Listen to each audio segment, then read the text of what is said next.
uma pergunta, mas complementando, eu acho que também quando a gente lê em momentos diferentes da vida, em situações diferentes, você vai lendo, você amadurece na hora de ler, né? Você lê uma coisa com hoje e lê daqui 6, 7 meses, você passou por uma experiência diferente de vida, ali você absorveu mais conhecimento, a leitura, a interpretação acaba sendo diferente. E como o Marcelo falou, quando você coloca todos os textos organizados, você dá um contexto para aquilo, de repente você faz até um encadeamento lógico bem diferente, porque o estímulo prévio de um capítulo te joga para uma emoção diferente no capítulo seguinte, né? Isso é legal para caramba. Então, quando você junta e organiza, isso é fantástico, cara. É legal Até pra que caramba. o que você falou me lembrou de uma coisa aqui, eu já devo ter citado aqui, que eu tirei algumas coisas, né? Eu tentei deixar o livro mais curto possível.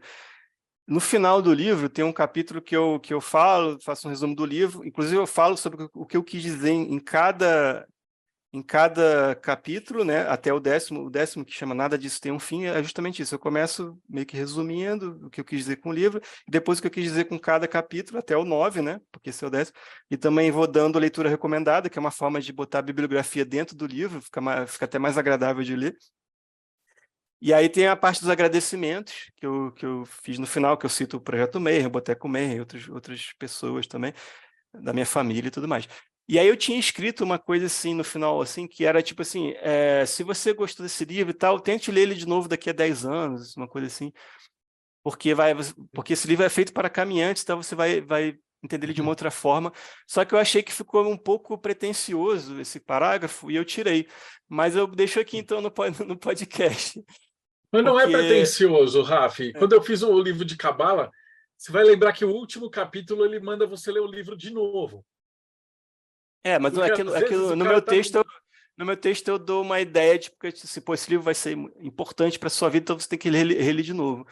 Assim, pode ser que seja, pode ser que não seja. Então eu achei que não ficou tão legal de deixar aquele parágrafo, eu acabei tirando. Mas é assim, é uma das coisas que talvez eu deixasse, mas achei melhor tirar, enfim.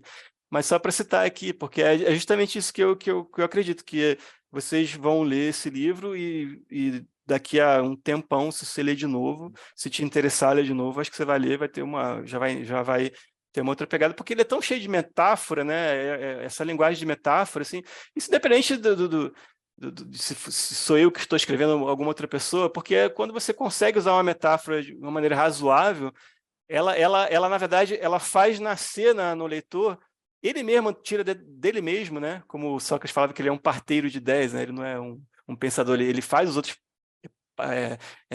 faz com que novas ideias nasçam nos outros. Ele é um parteiro de ideias. Eu até cito isso no livro também. Ele é um parteiro de ideias. Então, tipo assim, não é que o livro traz isso tudo, mas ele faz despertar no leitor. Então, se o leitor está no caminho, às vezes o leitor está num caminho até mais avançado que eu, né?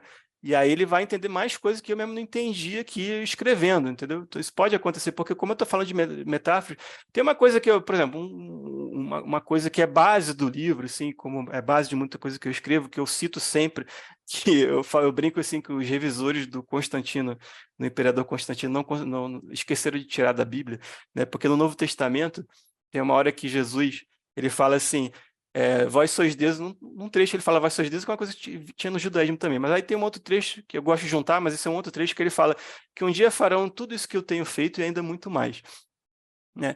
E aí tem gente que fala que Jesus era Deus, né? Então, tipo assim, então a gente vai fazer mais do que Deus fez. E aí, só para citar que isso é uma base assim, que eu uso sempre, e é tipo assim, a gente não vai chegar ao nível do Cristo da noite para o dia também, então a gente vai tentar fazer tudo aquilo que ele fez, mas ele quer que a gente faça ainda mais. E aí eu também falo sobre aquela coisa de nenhum mestre chama-se mesmo de mestre, também está aqui no livro, que é aquela coisa que os mestres querem, não é um bando de discípulos puxando o saco, mas é o mestre de verdade, né? Ele quer que esse mundo fique cada vez melhor, e a melhor forma do mundo ficar cada vez melhor é que se o discípulo ficar melhor do que o mestre, melhor ainda. Então, tipo, se ele conseguir avançar mais do que o mestre, melhor ainda, porque ele quer que as pessoas evoluam, avancem, né, espiritualmente falando. Então, é isso que um mestre verdadeiro, um genuíno quer, né? Então, tá contemplado aqui também. Vai ser bem assim. Eu gostava de provocar os crentes. Falava assim: o que você está fazendo? Eu falava: eu estou rezando que eu quero ficar melhor que Jesus. E aí os caras achavam um absurdo, né? Mas se Jesus existisse, ele ia achar o maior legal que a gente, tipo, nós 4 estamos se esforçando para ser melhor que ele.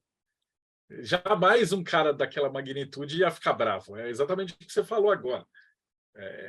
A gente tem que estar melhorando a cada dia. Eu acho que todo discípulo consciente assim do caminho, o que ele reconhece assim no mestre.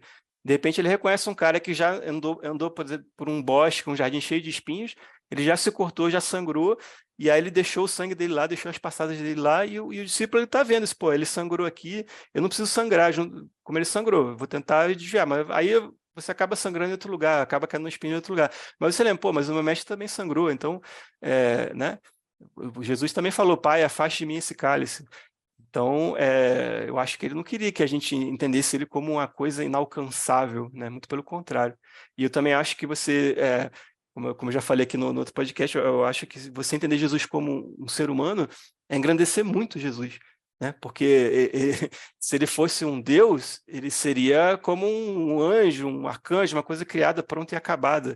Ele não teria talvez nenhum mérito por ser quem ele é, mas ele é um ser como a gente, que evoluiu, que chegou lá onde ele chegou por conta própria. Então, tipo assim, para mim ele é muito mais interessante, muito mais grandioso, muito mais iluminado, justamente por ser um ser humano.